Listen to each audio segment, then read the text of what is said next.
Hello and welcome to the very first episode of the Andrew Haines Show, a sports business podcast where Andrew brings on some of the most accomplished sports business professionals in order to share their knowledge and stories with others. In the first episode, I sat down with Andrew to introduce you all to who he is and allow him to share more about the journey to where he's at today and the goals that he has for the future. We hope you enjoy. Well, let's get started then. I guess the first question I have for you is if you could just take us back to the beginning of your life, all the way back to Genesis. If you could talk about the beginning of your development journey, that'd be really helpful for us all to understand. Yeah, no, I mean, it feels like such a long time ago, but it really wasn't too bad. But I grew up in Lancaster, Pennsylvania. I was born in 1978, so I'm 41 years old right now. I have a older brother and sister and a younger sister. And, throughout my, childhood, I played sports, played baseball, played soccer, was involved in gymnastics. When I got into middle school and high school, started playing football pretty seriously, and was very active. My parents were sports fans, so attended a lot of sports games in my younger years, going down to the Vet in Philly to see the Phillies and the Eagles, which I was not a fan of the Eagles. So I always got with the Eagles. I don't know. It's like I got harassed a lot in school because that was Eagle territory, and I was a Cowboys fan, which makes it even worse. Wow. Yeah. So why is that? Where did the fascination with the Cowboys come from? I think my dad brainwashed me as a kid, like most dads do. Yeah, he was a Cowboy fan, and I remember watching the Cowboys with him as a kid, and I just had this hate towards the Eagles, like hardcore.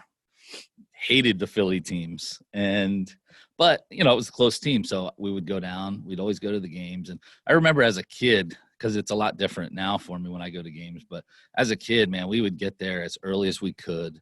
We would stay until like the players left, like almost every game, and it was such a fun part of my childhood is going to those games, going to minor league games. We'd go to Baltimore because Baltimore wasn't too far. So the Orioles, and when Camden Yards opened up. So, that was a lot of fun. But, my parents, they were sports fans. So for baseball, St. Louis Cardinals, my dad was a huge Cardinals fan, and that kind of stuck with me as well. So Cardinals and Cowboys. My mom's a Braves fan for baseball. So, I liked the New York Knicks as a kid. My aunt lived in New York City, so I would take a bus and go to New York and stay with my aunt for some time, a few days, and we would go to Madison Square Gardens and check out Knicks games. So, back then, John Starks was one of my favorite players. Wow. With New York, and it was in the '90s when they were battling with the Bulls. That was my middle school, high school years. And I mean, you're just an absolute melting pot of all of these different teams from all across the country. Normally, like I'm from Minnesota, so I'm a diehard Vikings, Wild, Twins fan. But that's boring. Come all on, over the place. It is boring. It is boring. But I guess maybe it's a Minnesota thing. It's interesting to hear that, though. Well, most of the people, where I'm from, obviously, a lot of them are Philly fans. And, it just, I had an opportunity to see some of those other stadiums and other teams and, with the influence of my parents, it was fun. Hockey, I really didn't watch much as a kid. I would go to Hershey Bears games, which was American Hockey League. Mm-hmm. So I enjoyed that, but I never really had a chance I didn't go to many, if any, NHL games as a kid, maybe one or two. But I remember going to see the Washington Bullets, now the Wizards play. So it definitely was some great times. And I think that kind of helped put me where I am now, just my passion for sports. But, going back to when I was a kid, and, my parents were both extremely hard workers. I think that, my work ethic has definitely come from them. Just seeing how, how hard and everything that they have done to support the family. And then just, like, my parents are the nicest people in the world. I mean, if somebody needs help, they're going to help them if they can, no questions asked. And, it's, as you get older, you start realizing, man, there's a lot of people that aren't like that. If somebody needs help, a lot of people just, I'm busy, or they come up with something to not help. But they would always go out of their way to help people. And, my dad, he worked, like a blue collar job for 30 plus years. But during that time, he also had a small business. So he would work his business. He would work his job from like 4 p.m. to 2 a.m. Monday through Thursday. And then he would get up, usually, at least in my middle school years and before my early part of high school. And then I started driving, but he would take me to school every day, and then he would go work his business until he went to his other job. So he was really putting, a lot of effort in there, and I would always be around there. So if I wasn't in school, I mean, it wasn't optional. I probably would have slipped in, Right.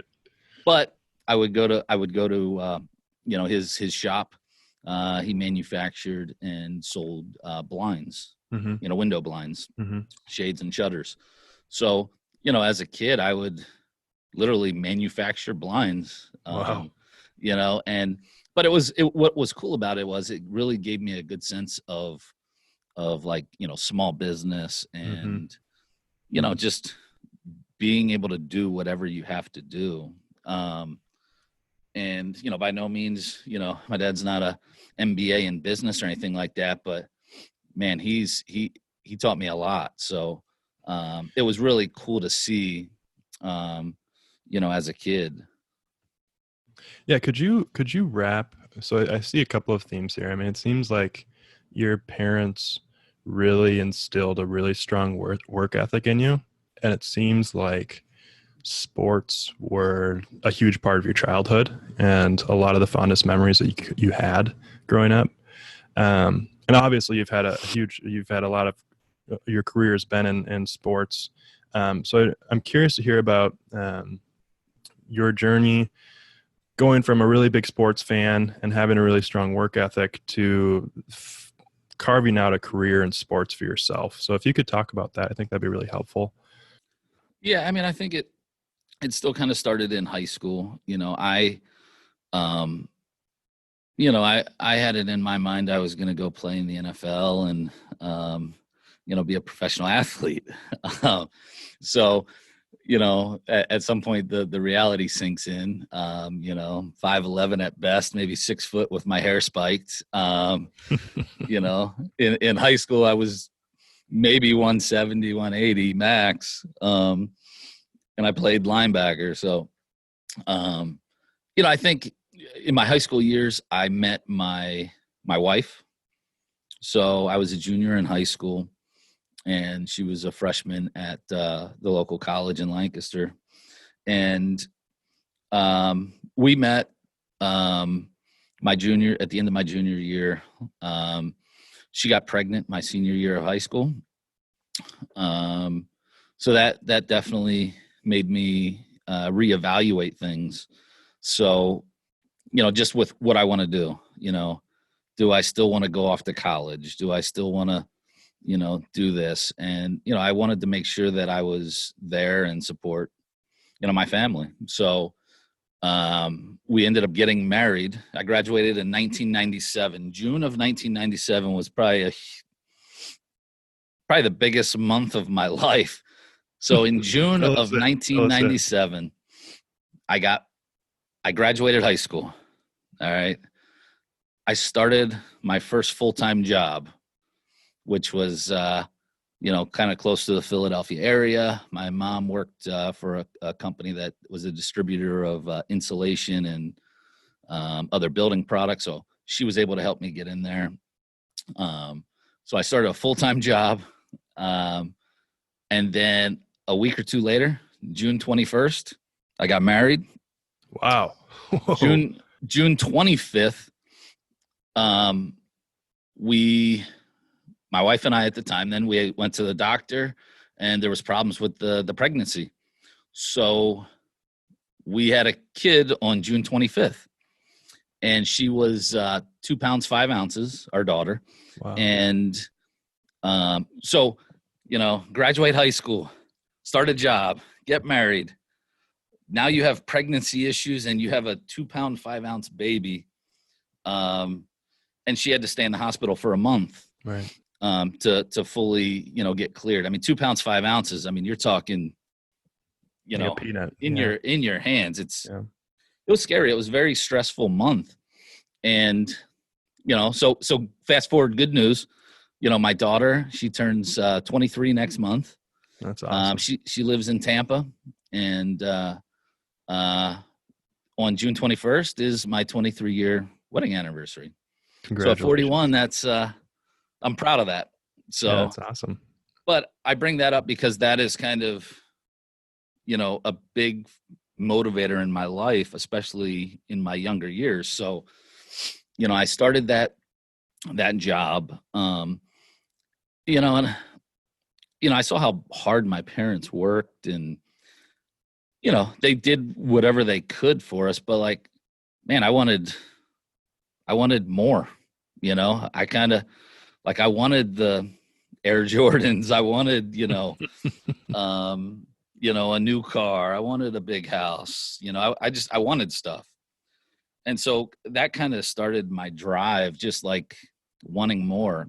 And then having a kid, you're like, I think everybody, it's like, hey, I want to do better for my kids than it was for me. And so, I got into that business and kind of worked my way up pretty quickly to sales position. And then in 1999, I started a commercial construction company. And that kind of was the first business that, I went out and started. And, I remember I put together this awesome business plan that I thought and did all this. I designed the logo myself, which I still think is a cool logo. And I'm not a graphics guy. We'll have to send that out to the listeners later on. Yeah. And I remember, I was like, oh, I'm going to go get a loan and get this thing going. And I remember getting shot down by the bank, for a loan. And, I just was patient, but I ended up getting this contract with a company to go in and replace their drop ceilings, ceiling tiles and things like that in all their retail stores. And they had, 30, 40 retail stores, and they're, 20, 30,000 square feet each. So it was kind of a contract that was able to really help me launch the business. And I remember I was like, I was 19 at the time. And I want to say we did like, I don't know, say $30,000 in profit the first month. And then the second month it was like, 60,000 or, something ridiculous in 2 months. And I was like, damn, this is like winning the lottery. I'm rich. And I remember I went out, I bought like a brand new truck. We bought new furniture. Yep. And then I didn't have work for like 6 months. Yeah. I was waiting for that. And so it was funny. But it kind of kick-started me. I constantly wanted to make money. And so I think at that point in my life, I was really kind of driven by that. And I still had that, that itch for sports. And so fast forward, I end up, with the construction company. I brought on a partner and we ended up going union. We took the company union and we failed. The payroll like quadrupled.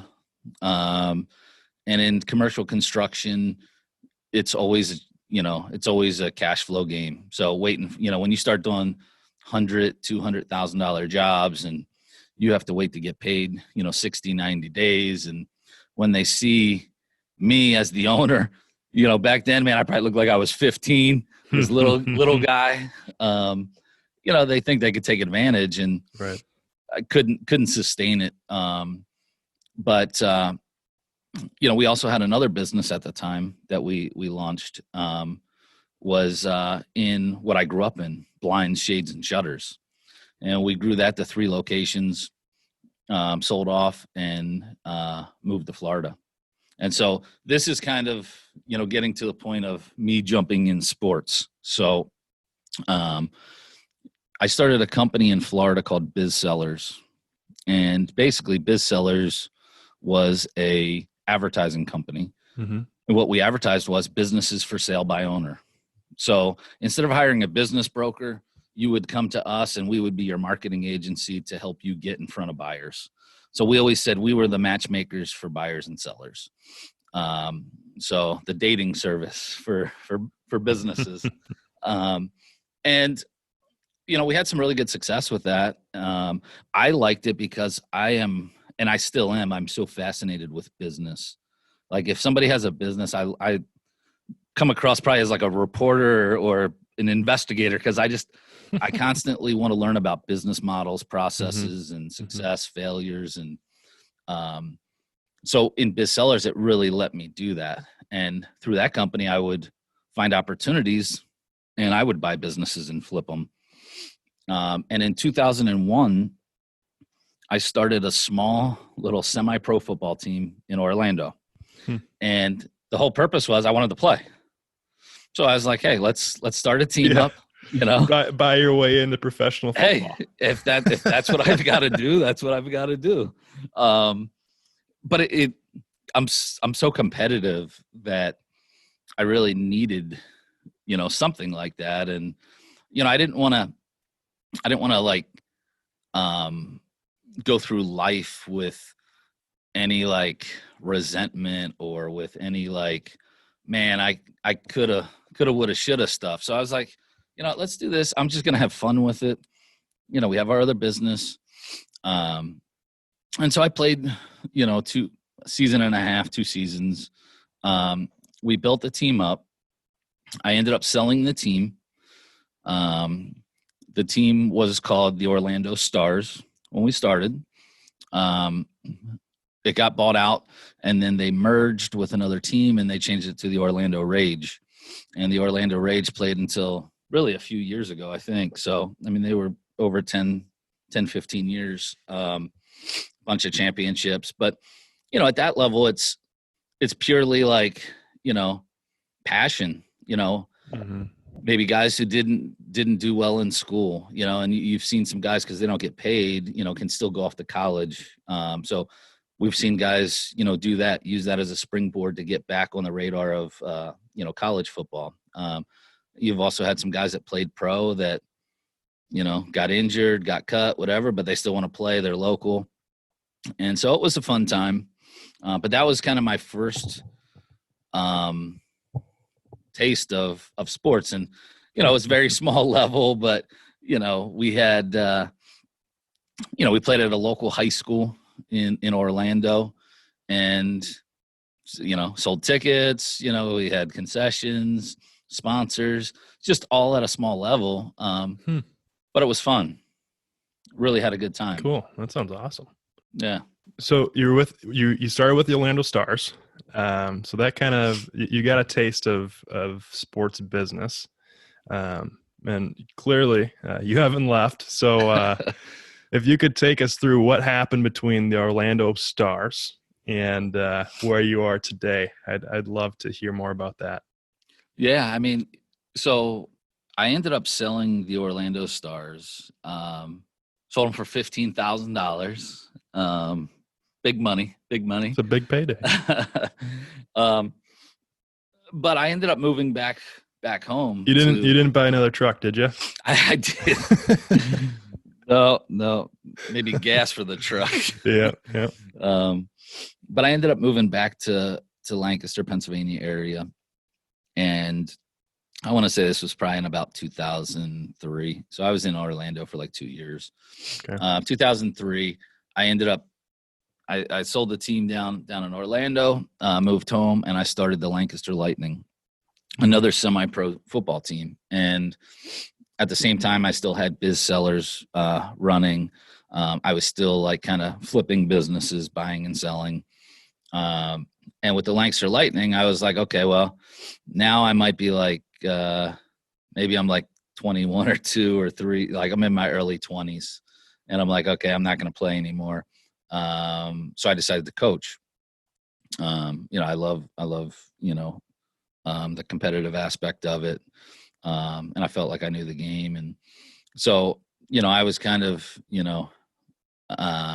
focused on that and the business side of it. And I wanted to take everything that I learned down in Orlando, and now I wanted to take it to the next level. And so that's kind of been like my process over my career is, I started at the lowest of levels you could possibly start at. Okay. And the whole thing for me is, okay, well, now let's go a step higher. Let's take it another step higher. Let's do more. Let's, evolve with it.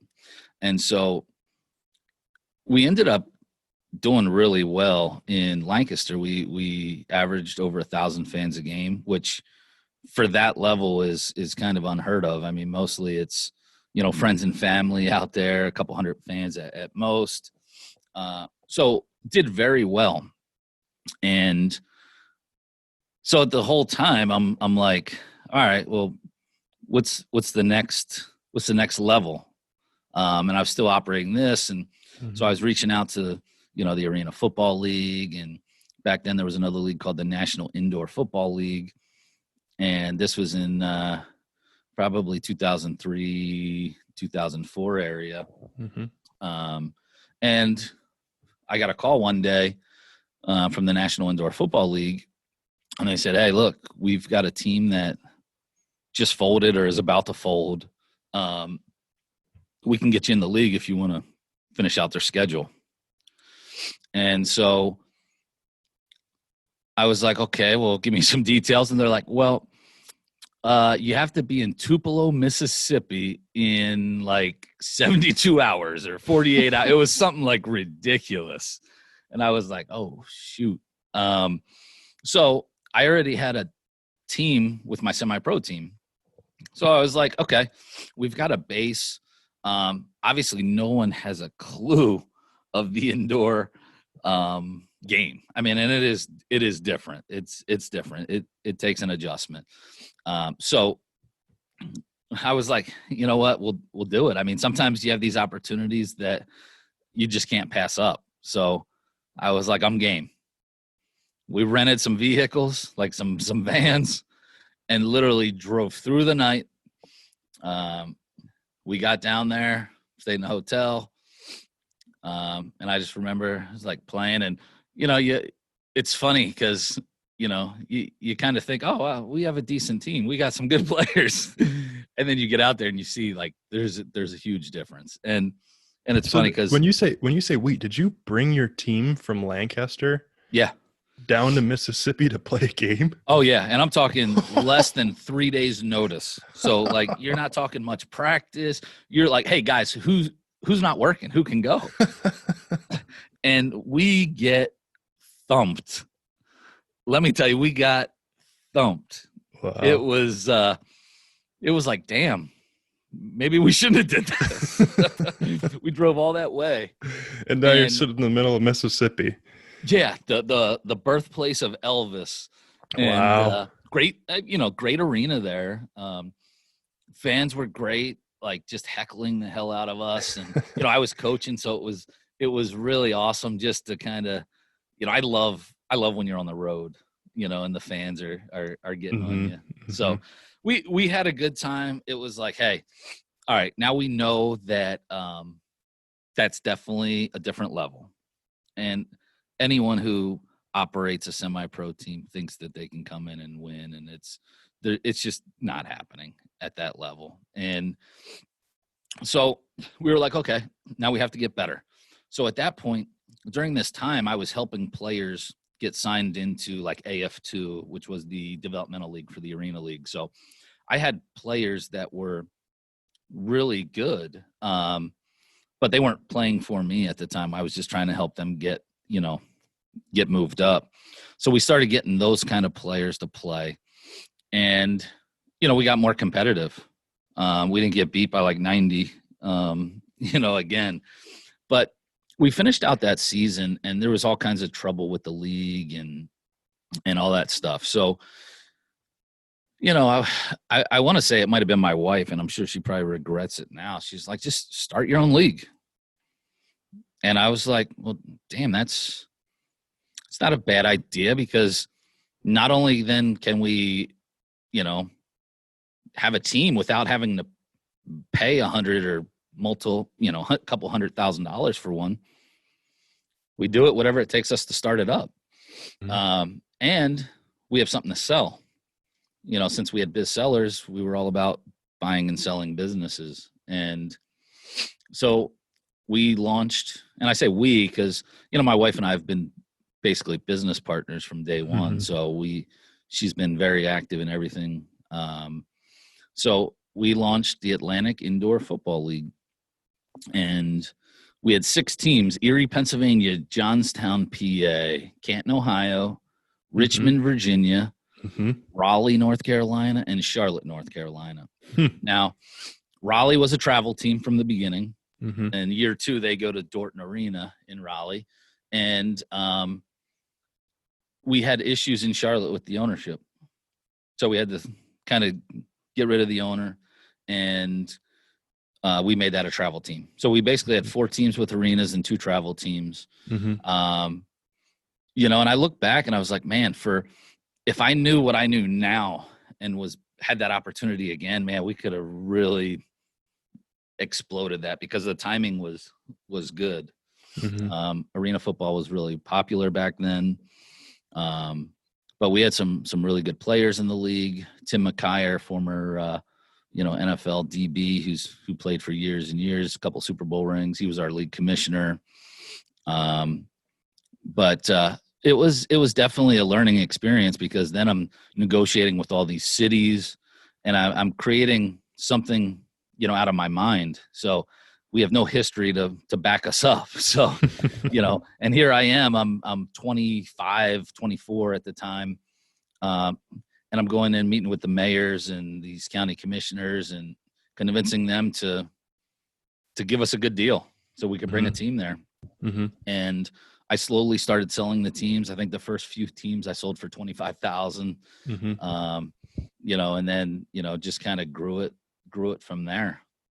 I think the biggest struggle I've had my entire career has probably been not being funded as well as I should have.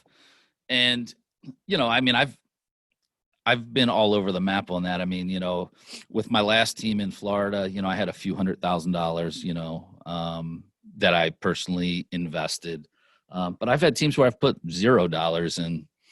So, I mean, it's, and sometimes it's been how I've been able to bounce back. But I've also been bitten a few times by that, because, give you an example. In our first year with the Atlantic Indoor Football League, we had actually it was our second year. We had a deal with Rawlings Sporting Goods. Rawlings Sporting Goods manufactured our footballs. So we had 16 teams at the time. So we grew from 6 to 16 teams. And Rawlings was like, look, this is a lot of footballs, because back then, if the ball goes in the stands, you keep it. Well, those footballs aren't cheap. I mean, those are, if you go through 50 footballs a game, and they're $10 to $15 a piece cost, I mean, it adds up quick. So every team orders thousands of footballs per season. So let's just say the average team spending 10 or 15,000. So we were, about $200,000 order with Rawlings. The only way Rawlings would do it is if I personally guaranteed the order. And so that was mistake number one as a 25 or 26-year-old. Mm-hmm. I personally guaranteed that whole order when that is basically the team's responsibility to buy those. Mm-hmm. So half the teams don't pay for them. What's that do? It lets me hold in the bag. Mm-hmm. And so I got sued by Rawlings. I think we ended up owing them like $70-something thousand. You know, it took a few years, but you know, we've definitely we've gone back and worked with them after that. But that was a learning experience for me. Is it's like these other guys who stiffed the payment, nothing happened to them. It happened to me personally because I put my neck on the line for other people, and I think that's one of the things that it's one of those learning lessons. And you know, if I screw up on myself, that's on me. But I don't like the fact that I kind of got stuck there, and it won't happen again. That's for sure. So I'm not personally guaranteeing anything for anyone other than myself or my wife. Well, that's a good lesson learned right there. So the Atlantic Indoor Football League, and that was what year? When did that end? We launched it in 2004. Okay. Our first season was in 2005. Okay. And so the Richmond Bandits ended up beating the Erie Freeze in the championship, and there was that I think it was the Erie Civic Center back then. The place was packed. It was sold out, or you know, within 100 or 200 tickets. It was packed. It was awesome.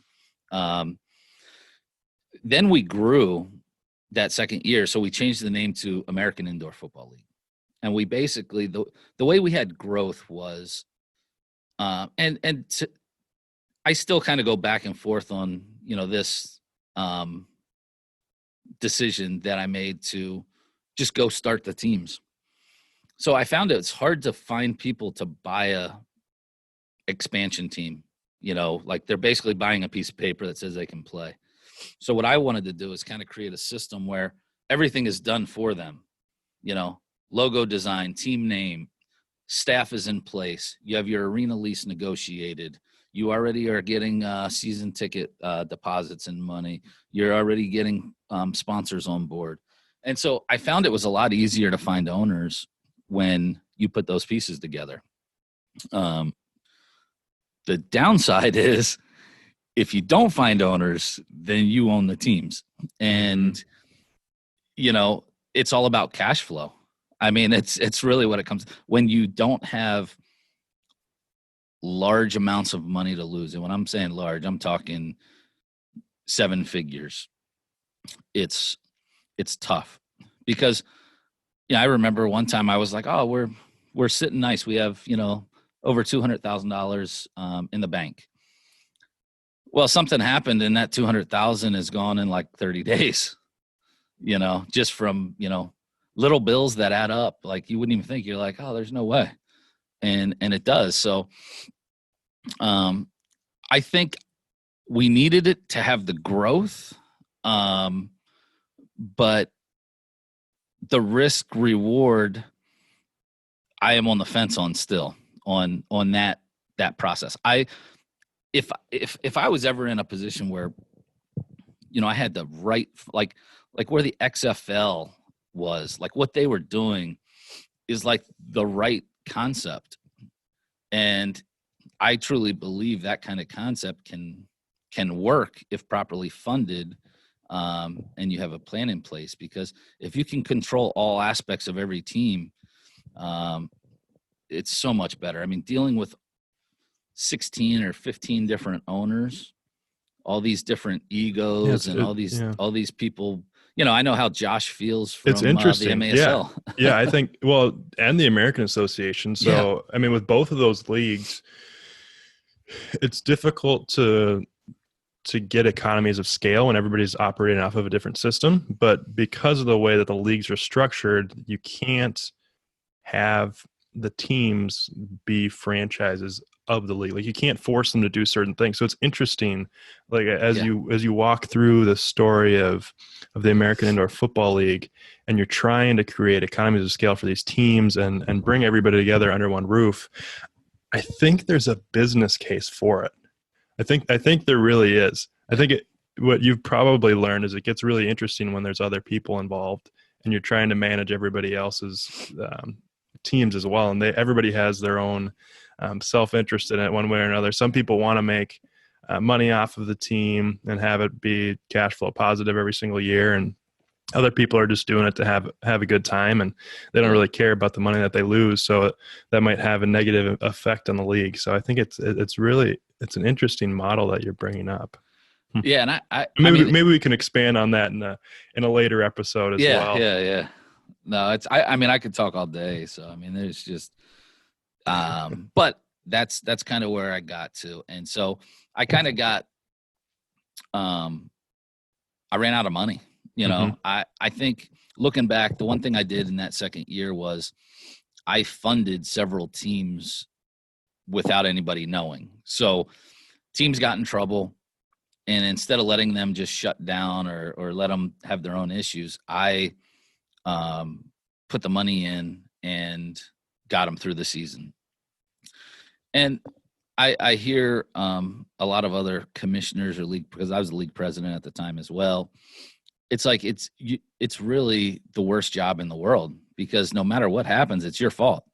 Unless there's success. If there's success, well, it wasn't you, it was the other guy. But if there's any failure, it's all because of you. And that was so frustrating. But so I think looking back, that's one thing I wouldn't have done. I probably would have just been hardcore and said, you know what? The bank's not giving you money. The Andrew Haines Bank is not giving you money. And because I took such a bath in the media anyway. So it's like, what would have been the difference PR wise or even business wise if I would have just let those teams fail at the end of the day? What I did was I saved face for those owners and got nothing out of it. I didn't even get a thank you. And it's very aggravating thinking about it now. But I mean, again, you learn and you live and learn. So I didn't go to school. I didn't really have a mentor at that time in the sports world. So I'm figuring it all out as I go. And it definitely costs. So I did pay for several college educations. Just didn't get the degree, I guess. You paid for it in a different way. Yeah. So did we get to the point where the league went bankrupt, or the league basically ran out of money? Yeah. I mean, so what happened was I had a deal to sell the league to a publicly traded company. Okay. And one of the owners lost money and decided to sue me because he lost money. And, you know, I think I ended up losing the lawsuit because I didn't respond. So it became a huge lawsuit, and it killed the deal.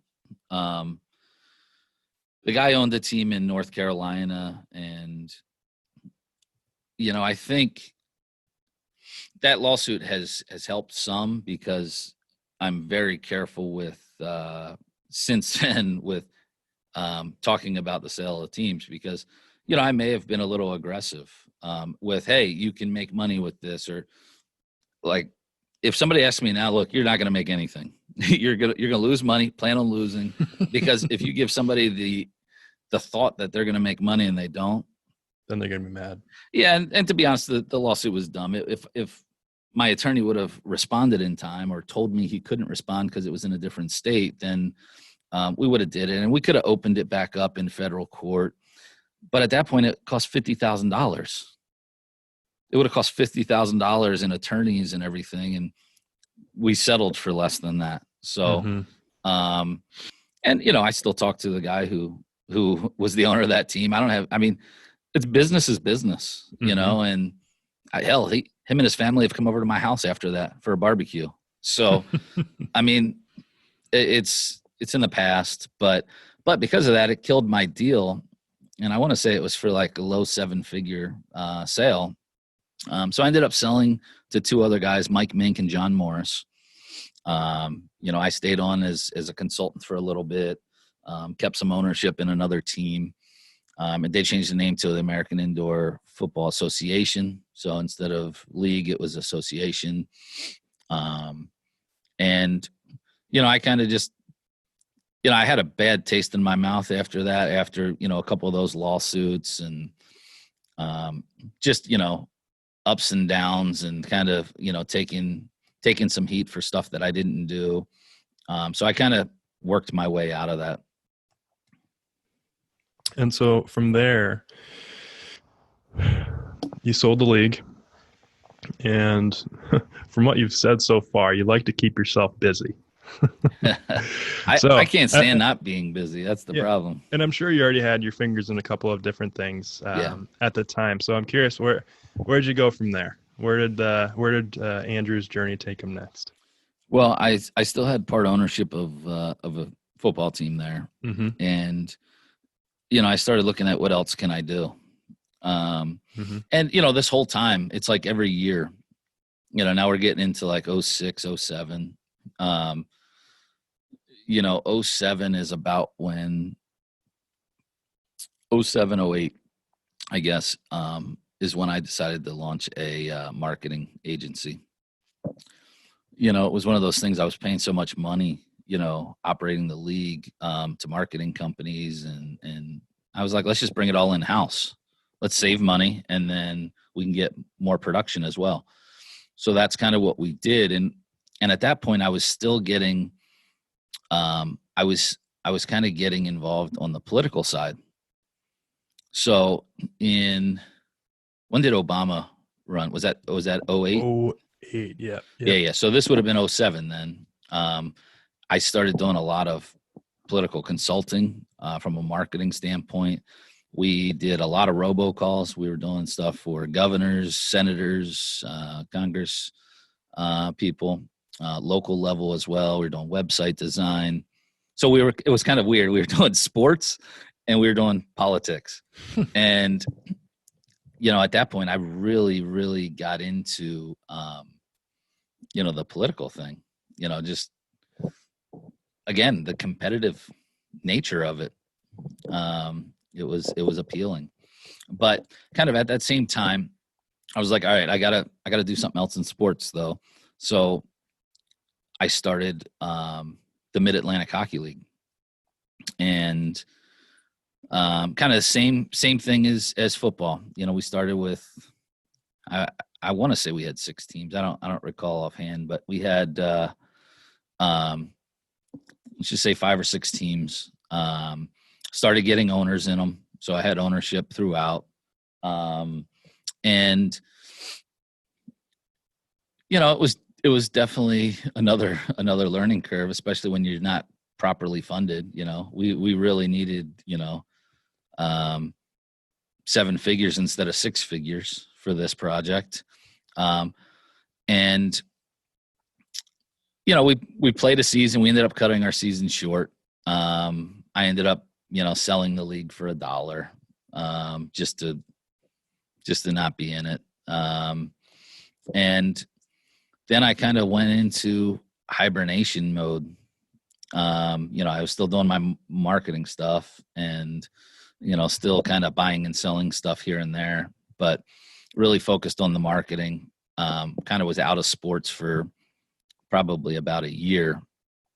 And during that time, I kind of got focused back on the political side. And so I ran for state representative. And I'm crazy, I know. I mean, sports, politics. There's something not right. That's okay, though. That's all right. No, but you know what? And it was definitely eye-opening. But I mean, it was also a fun experience. I mean, I met, the governors and, all kinds of, political people. And, I knocked on thousands of doors, during my campaign. I got 14,000 plus votes.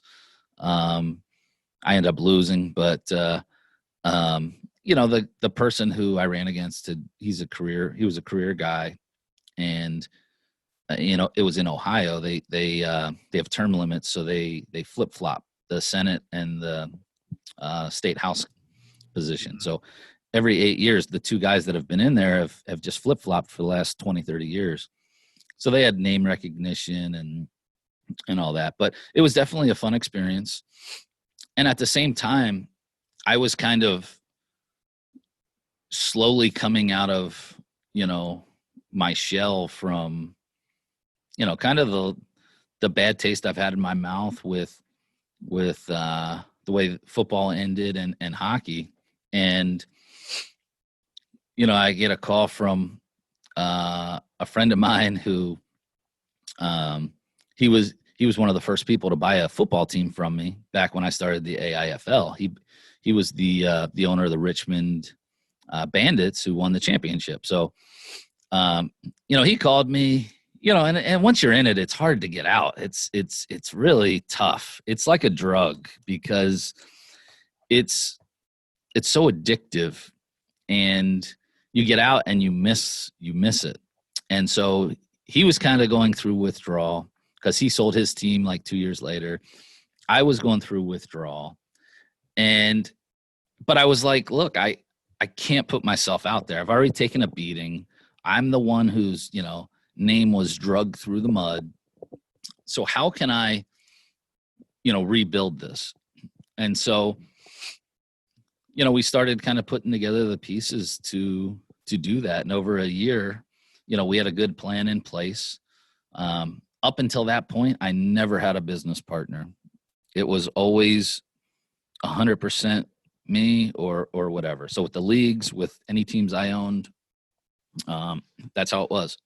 So we're like, look, let's create a partnership, and let's take all this marketing stuff that, I've been building over the last few years, and let's take all those things to the next level. And so we put together this plan. At the time, I had a really, and I still do, but I had a great relationship with SMG.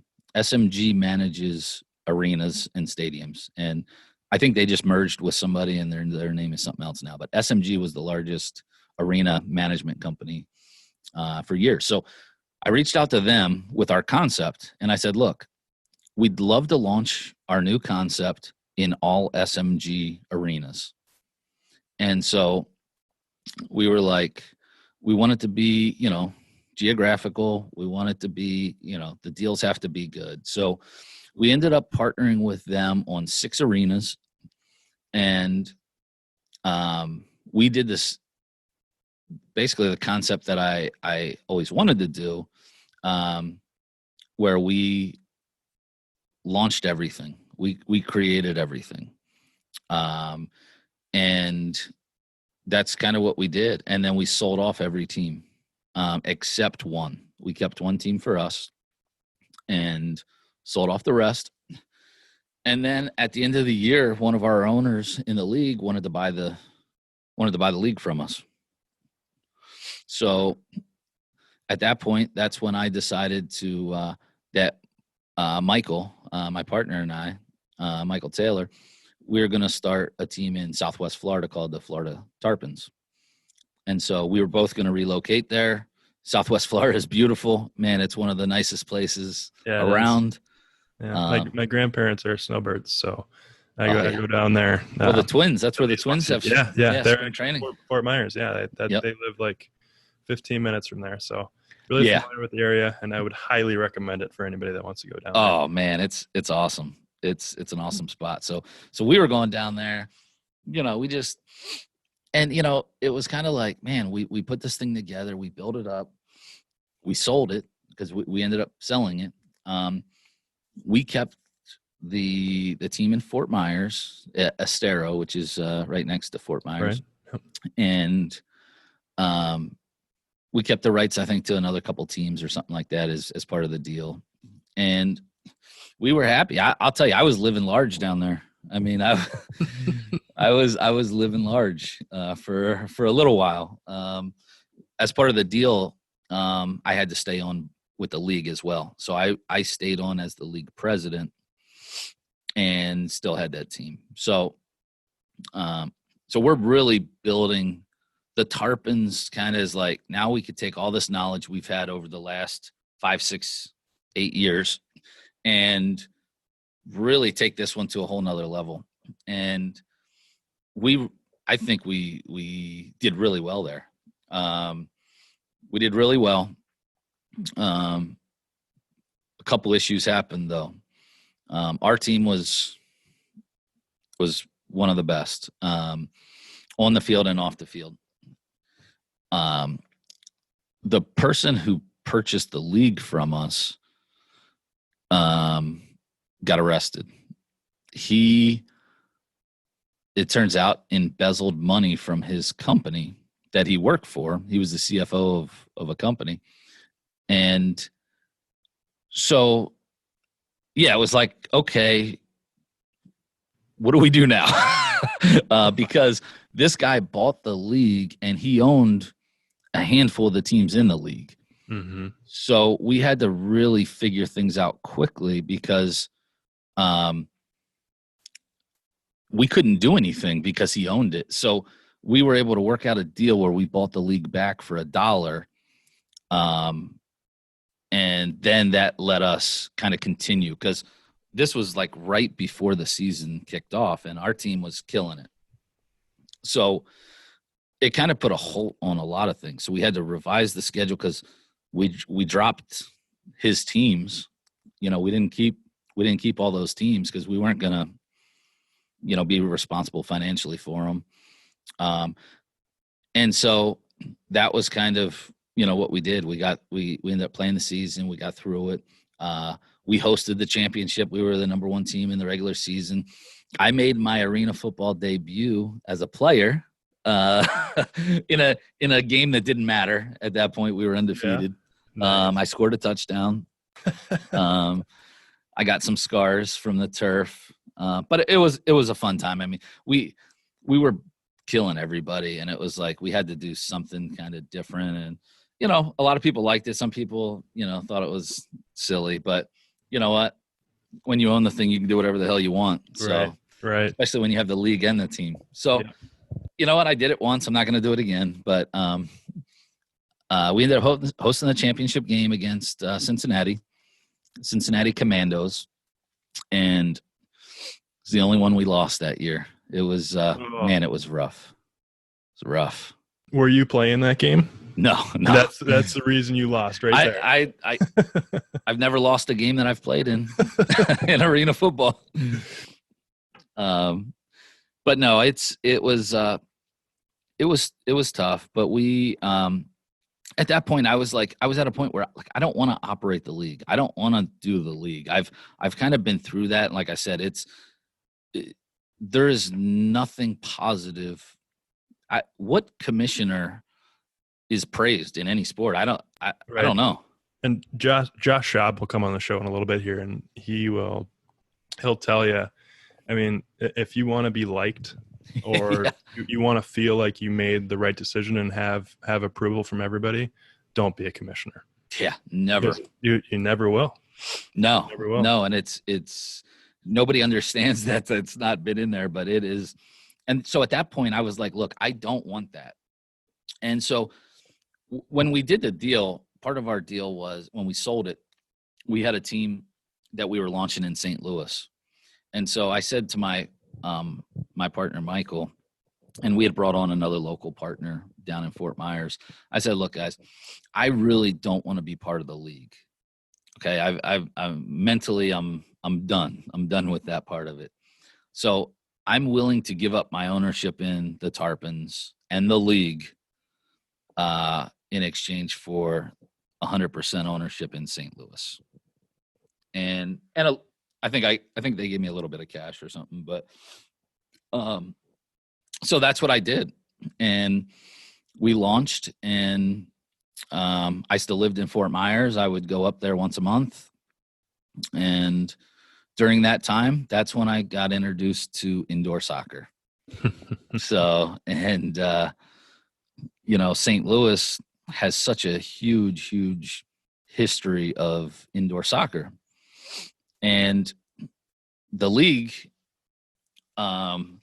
knew we had a football team there. They knew we were doing pretty well. They knew how much success I had down in Fort Myers. Mm-hmm. And so they were like, what do you think about putting a soccer team in there? And they gave me their spiel. And I'm like, okay, these guys, they're just trying to sell me like, this is the greatest market ever. That's all you ever hear people talk about when they're starting a team. Right. Oh, this is right.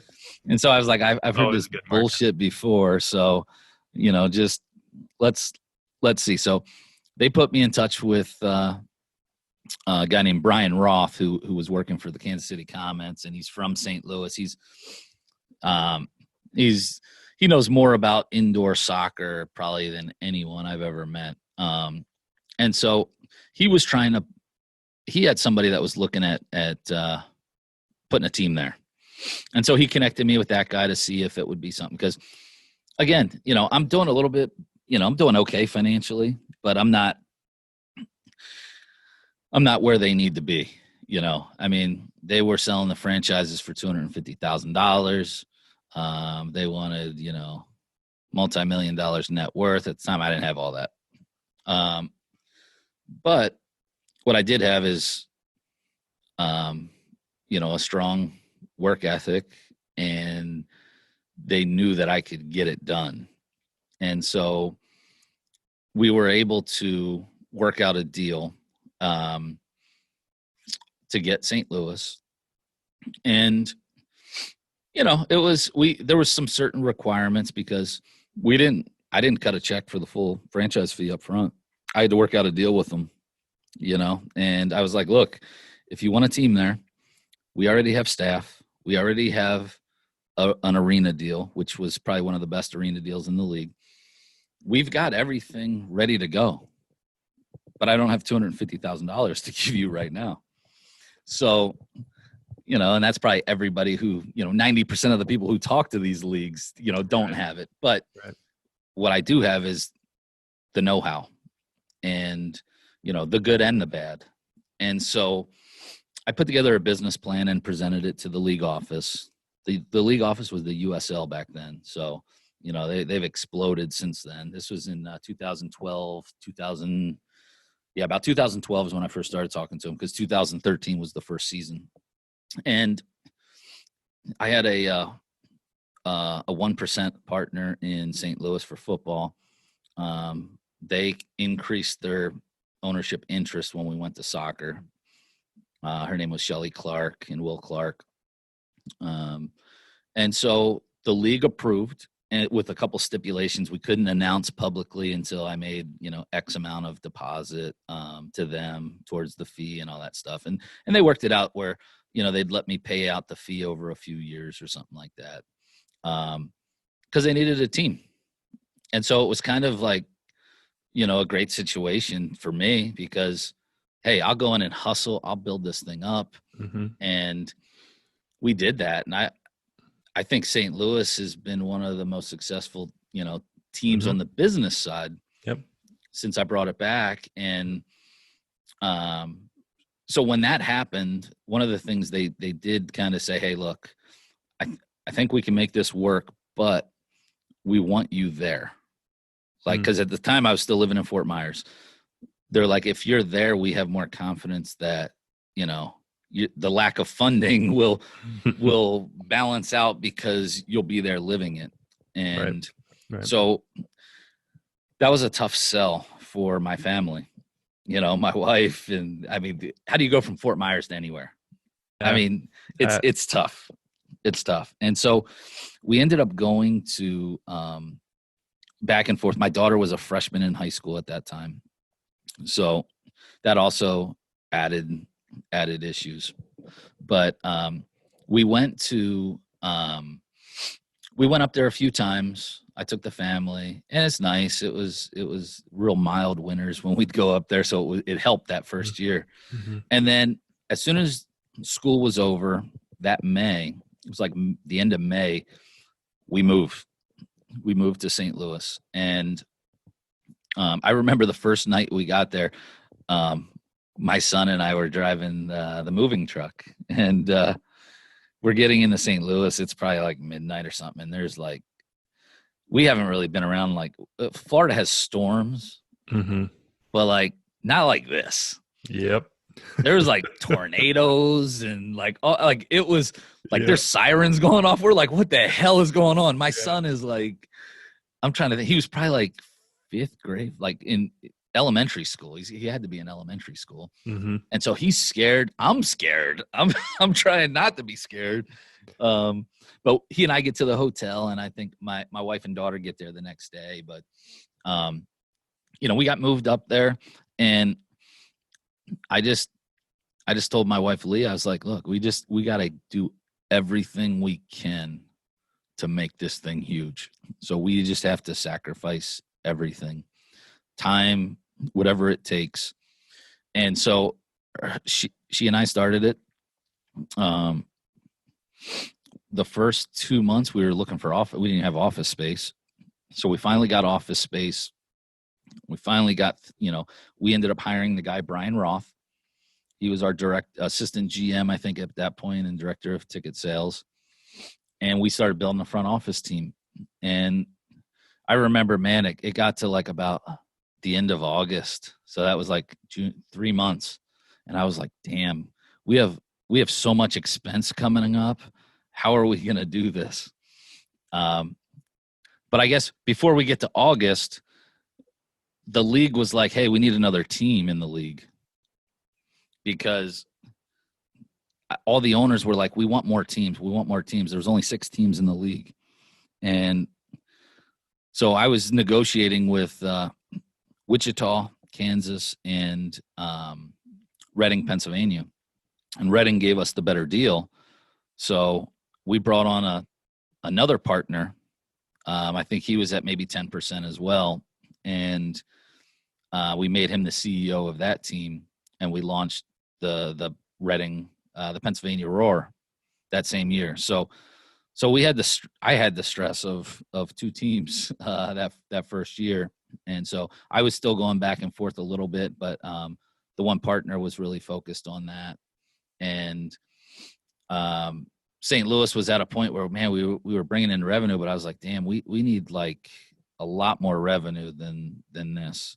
And finally, it's like we hit, I don't know what it was, but we ended up signing our first big deal. And then like 2 weeks later, another big deal. And then from then on, it was like game over in St. Louis. We had some great crowds. We had great ticket revenue. And we just struggled on the field. But I always say, like, look, we're not going to be the Yankees where we have the top players in the league. We're going to be Oakland, and we're going to do the best that we can. We ended up having the rookie of the year. We've had the rookie of the year the first 2 years I was there. But we built that up. The league gave me a deal on Reading to save them. And then at the end of the season, the first season, the league, basically the USL wanted to get out of indoor soccer. So they let us all out of our contracts, and our teams merged with another league called the PASL, which was kind of like a lower level league. And we created the MASL, which is currently the Major Arena Soccer League. And so we had that, we had that going. And then, we had the team there. My thing was I missed Florida. I miss Florida now. I'm not in Florida. It's like, I mean, that's just my spot, anywhere in Florida almost. So we talked about it as a family, and we're like, look, you know what? We've done pretty good here with the ambush, with the attack. The attack was our arena football team. And let's move back to Florida when Natira, which is my daughter, graduates high school. So that was kind of the plan. And that's kind of what we worked for.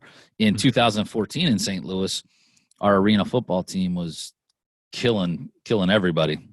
And, that was probably the last fun season I had in indoor football. But we won every game. We get to the championship game. I mean, we got 7+ plus thousand fans there. It's rocking. It's absolutely rocking. And we lose in the last minute of play. They didn't put you in again, did they? No, they didn't. They did not. They didn't learn their lesson the first time. No, it was tough. It was tough. We had a sponsor ready to buy championship rings for us. We had, it was just kind of like the perfect season. And we we fumbled the ball on the goal line with like 40 seconds left. Wow. We would have taken the lead, but we fumbled it on the goal line. Oh. They ran it back for a touchdown. Oh. But so that was my other really close call. So over the next, we played another season with the Attack Arena Football, and at that point, I wasn't having fun. Everybody was complaining. The players, they started getting big egos with winning, winning last season and how everything went, and like it just wasn't fun. So mid-season, I was like, this is my last season with indoor football, and so I ended up selling the team at the end of the season. And that's when, we just had the ambush and we were fine with that because the ambush was the real revenue generator. Mm-hmm. And so my daughter graduates. She graduated early, which was nice. She graduated in December, so a half school year early. Nice. So we didn't wait until June. We moved over the Christmas break. Yeah. To Celebration, Florida. Yeah. And we went back. Well, I would go back on a regular basis because of the ambush, and then my daughter's graduation was there, and it was cool. Her graduation was in the arena that we play in. So that's awesome. That's awesome. So that was cool. And, at that point, I'm kind of like, maybe we should just sell St. Louis, and so we started having talks. We had a couple people approach us, and my partners, Shelly and Will Clark, they ended up kind of putting together a group that bought the team. Mm-hmm. And that whole time, I'd say that last year of that I owned St. Louis, I was also launching the Tropics in Lakeland. And kind of my plan at the time was to put a team in Lakeland and a team in Orlando. Mm-hmm. And that's why I moved to Celebration. I was like, look, I want to have a team in a market where I want to live. And St. Louis was great. Don't get me wrong. I'd rather it be 100 degrees and all this humidity than cold. So my body doesn't do good with cold. So, we get the Tropics launched and that's kind of when, right before the season, we ended up selling St. Louis in October, end of October. So literally as the season's coming up. Mm-hmm. And so we just had the Tropics, and, the Tropics, that's the team I probably invested, the most upfront in ever. Mm-hmm. I was over 200,000 cash out of my pocket. Wow. So usually I haven't had to personally invest that kind of money, but that team I did. And I found out it's a really, really tough market, and it wasn't St. Louis. So, I made some changes. I brought on some other partners to kind of help because I was still kind of an outsider in that market. Mm-hmm. Josh Schaub, became our commissioner, during that time. And, I think we did okay. I mean, the team has been there, 5 seasons, 6 seasons now. Mm-hmm. So, St. Louis has been there since 13, playing. So, I mean, they're still moving along strong. The Tropics were in first place this past season in the league, but after the first season, or right before the first season ended with the Tropics, I sold the majority and I kept a 20% stake. And then over the next 2 years, I sold that off. Just, it's tough for me if I'm not active. If I'm not going to be involved, I'd rather not have ownership. Okay. So that was kind of where that was with the Tropics. Okay. And kind of going from there. I mean, there was a team struggling in the MASL in Orlando. Mm-hmm. And, I was asked to kind of help out there. So I started, just kind of consulting there, and then some things really hit the fan, and I ended up just being the GM and kind of getting it through the season this past season. So, and fast forwarding, at the same time, really the past 2 years from now, I've been kind of looking at, what I want to do in my career. I realized, look, I'm not a money guy. I've never been the money guy, and I've never claimed to be. Everybody assumes you have this or that, but I've done well, but I've also had some struggles. So I know that to do what I want to do, I don't have the money. And what I want to do is be at the highest level possible. I feel like I've done well, at the minor league level, at the independent minor league level. Yep. And you've certainly learned a lot. Oh man, unbelievable amount of learning. And I think at the stage of my life now, it's all I want to do. Like, I just want to soak up knowledge. And so about 2 years ago, I was like, it might've been it was when I was, gosh, I guess it was even further when I started thinking about it. I was in St. Louis, because I was talking to the NBA G League, their president, Malcolm Turner, at the time, about, hey, what would it take to bring a G League team to St. Louis? And when I found out it was like $5 million at the time, I was like, okay, well, that's, we take a post-dated check. I don't know how else I can do it. So, but he and I had some great conversations, and he's like, have you thought about, maybe working for a team? Yeah. And, at one point in my career, I was like, man, my ego was too big, or I didn't want to work for somebody else. But as I got to know the NBA business model and kind of see some of these other, start talking to these other executives at the other leagues, it's like, you know what, to have the resources and backing that they have, and then to have my skill set, I just think I think I could kill it.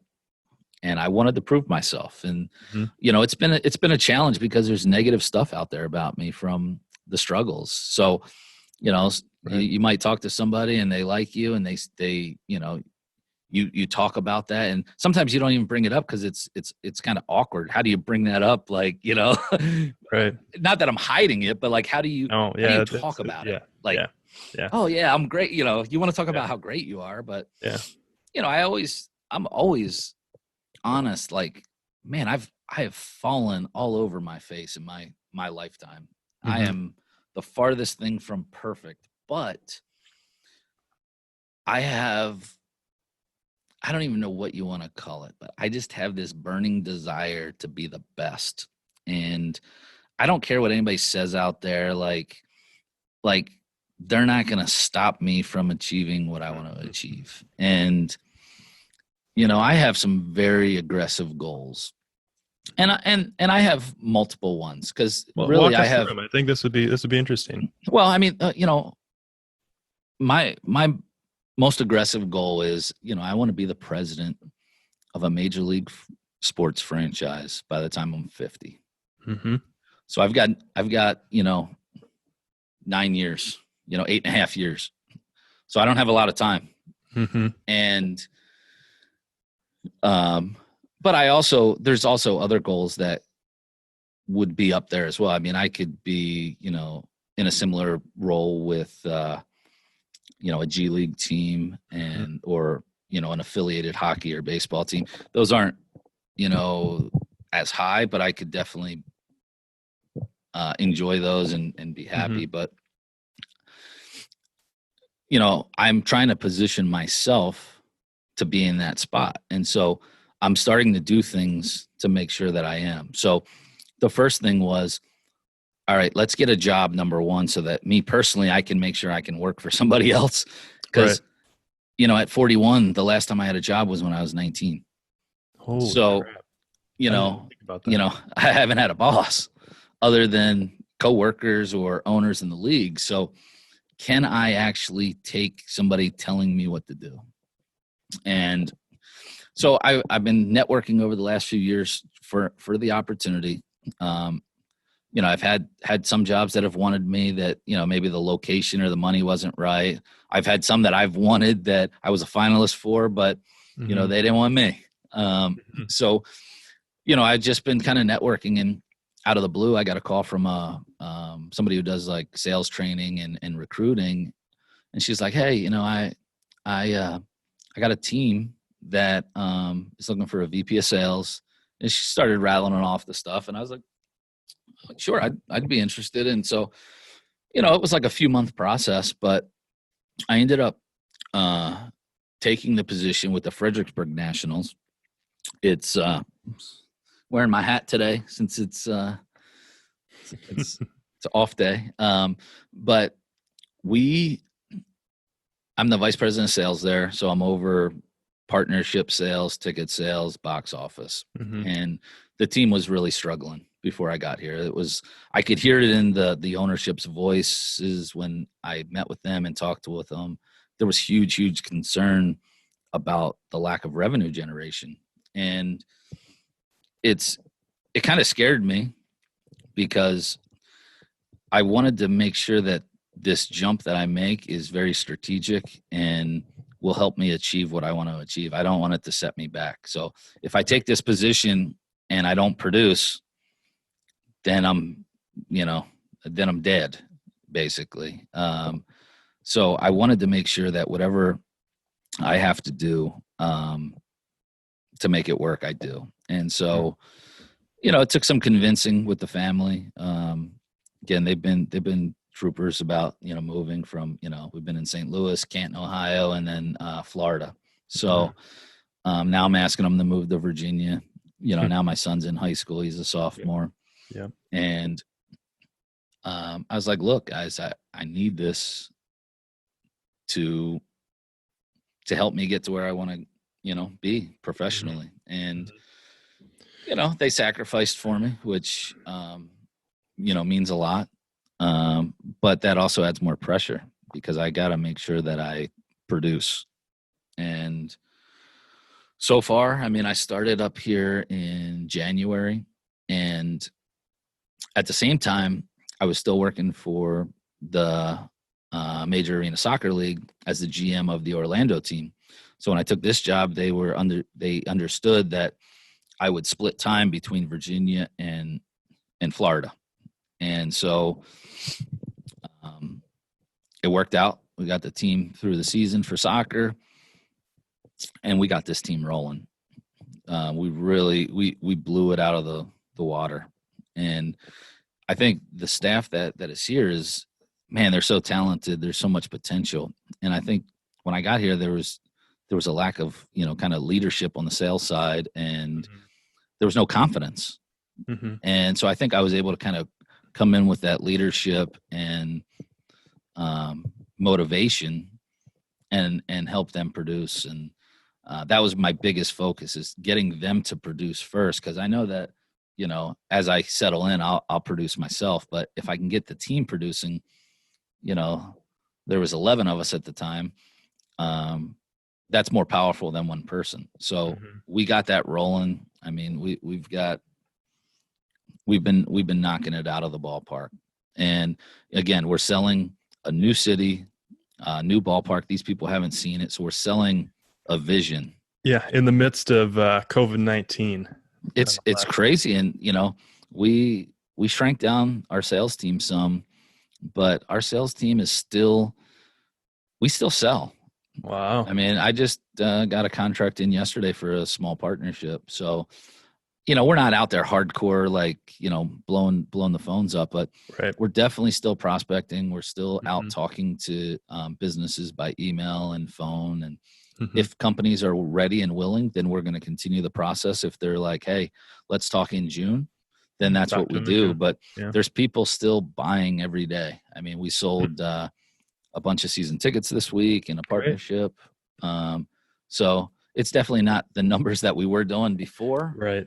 but it's been good. So, I made it clear when I took this position that, my goal isn't to be the vice president of a minor league baseball team. So, I'm not saying that I'm going to leave in 2 months, but I have bigger ambitions, and I just wanted to be upfront with them on that, because I don't know how long I'll be here. Maybe I will be here for 10 or 20 years and finish my career here. Right. Maybe I'll have an opportunity, in a bigger role or a higher level. And,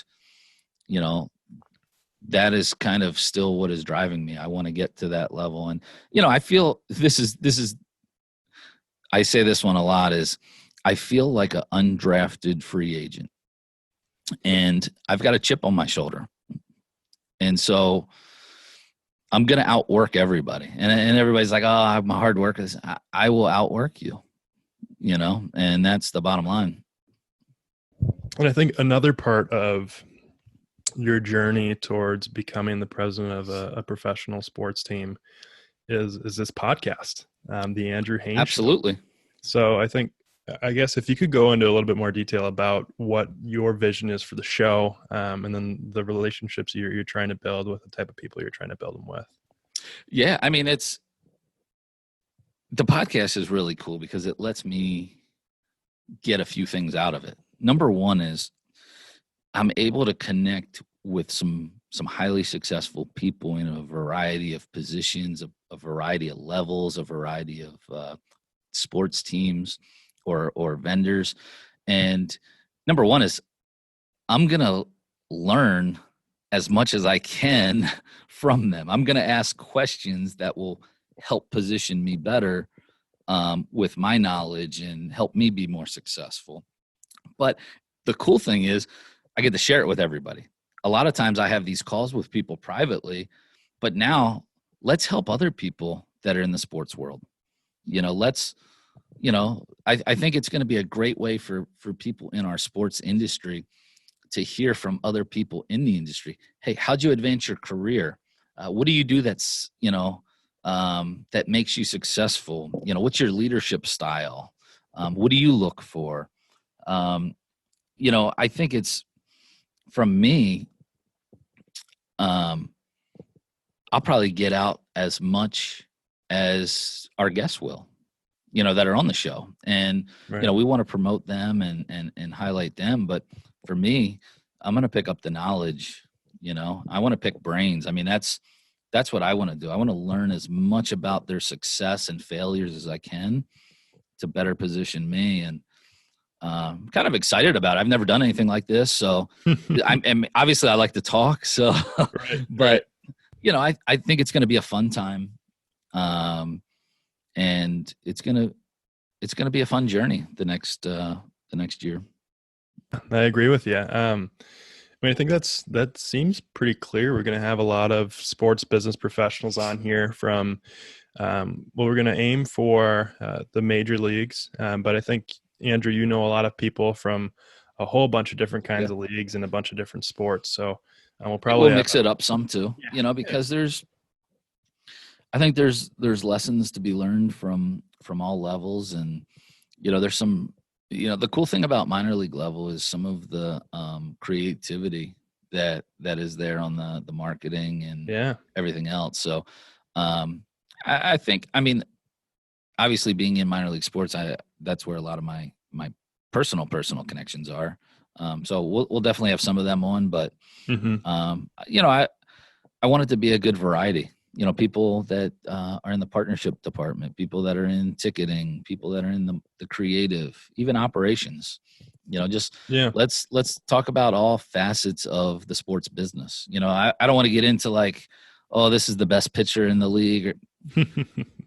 There's a lot of people that do that. Yeah. Let those guys, because I'm bad with names when it comes to that kind of stuff anyway. But when we're talking, hey, what's the cool, what technology are you using, for your, partnership, platform? What ticketing system are you using? Where do you see, How do you see, digital content, changing over the next 5 years? So, I mean, there's just so many areas that we could talk about. There's so many cool people in this business. Right. But I'm excited. Yeah, me too. And I think you brought up a good point, and I think this happens in just general business as well. A lot of the minor league teams are striving to be like the major league teams with the huge cash backing, and they want to be as big as possible.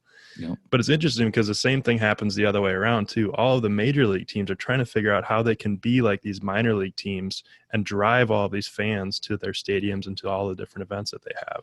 So it'll be interesting. I think it'll be really helpful for all levels of sports. Anybody that's looking to get into a career in sports, or anybody that's in a career in sports, just to have 30 minutes to listen to somebody else that is an expert in their field. Yeah, it's going to be fun, and we've got some really, really good guests that have already agreed to come on, and we're just kind of getting started. So I'm excited to get this thing rolling. Appreciate your help with it too. Yeah, absolutely.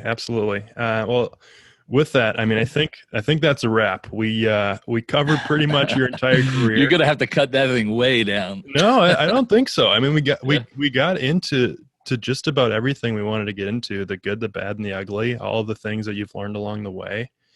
And I think this is a great first episode, to be completely honest. So, is there anything else that you want to tell the audience in your first episode of the Andrew Haines Show? Well, I mean, going forward, I mean, it's not about me, I mean, obviously this first one is to kind of get to know me for people who don't know me, but I mean, it's really going to be centered around, our guests and the business of sports. So, outside of that, like I said, I'm excited. I'm easy to connect with on social media. I've always been easy accessible. So feel free to reach out with questions, comments. If you have a guest that you want us to put on, we'd love to, get any recommendations so we can get the best possible guest. Mm-hmm.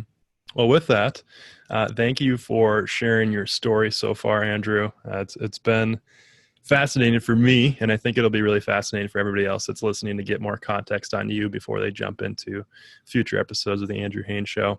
So I appreciate you answering all the questions, and thanks for the first episode. Thank you all for listening to the first episode of the Andrew Haines Show. We hope you enjoyed it. Please remember to rate and review it wherever you listen to your podcasts, and we'll see you next time.